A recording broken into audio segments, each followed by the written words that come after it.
Hi, in this video I want to show you how you can run price elasticity per individual product and also analyze this individual product. Um, if you go to Simpson, you see on the left side a few tabs and you go to analysis, and where on the analysis page you see a number of products, here in total 202, and where analysis has been run. And then we just click on one, we go to a page, and it's actually analysis page where you see a lot of numbers, which I will explain in this video. So in the first place, you see the data quality. Data quality here is 0.87. It's also green. It means it's good. The highest is 1 and the lowest is 0. And we always aiming actually at a score of at least 0.35. The score is being built upon 3 scores. These mean actually the subscores, which one is the count score. It means how many times the product has been sold, so how many transactions there has been in the past period we selected. We have the variance score. It means how many different prices has been set, how high the variance is. And we have the correlation. It means what is the correlation between P and Q, so price and quantity. Do we see relation there? Is it positive or is it negative? And that actually determines the price elasticity. We see here the model accuracy, so how accurate is the model in predicting the price. And we see an elasticity score. And elasticity, probably you remember it from high school. It means actually how sensible and how price sensitive is the product. If we have a score about -1, it actually means it's perfect price elastic, which means if we have an increase of the price with 1%, then the quantity will decrease with 1%. Here it's -8, so it means that if we increase the price with 1%, then the demand and the quantity sold will decrease with 8%.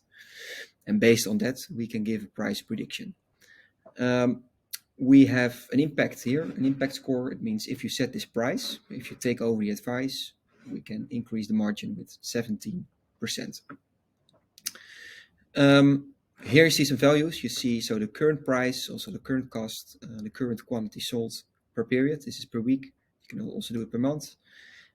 You see the revenues, the gross margin, and the margin percentage. And here in yellow, you see the optimized scores. So it means here, because we have a negative price elasticity, we advise a price decrease here of 8% with the same product cost.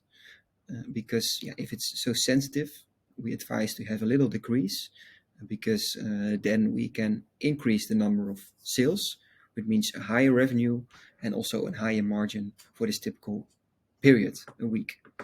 So it means a lower margin per product, but a higher margin per week. And that's where we're aiming for. For the pure technical analyst, you see here some more technical measures. If you have any questions about this, please contact us. I think for this video, it's a little bit, it goes a little bit in depth. And here you see the score for price elasticity. If it's actually good price elasticity, if you can trust it. Most of the times it's a declining line. So the more of the higher the price, the less we sell, and vice versa. So the lower the price, the more we sell. And it's in most markets, that's the situation. We see here a graph for price for optimal revenue, and we see here a graph for price for optimal margin. And we see here all the price points, which you can click on it. And then you can see, okay, what has been sold. You see the analysis, you see the order lines. You can analyze and also take a very specific look. And you see here the average prices of the last weeks and also the quantity per weeks. So here it's actually very volatile.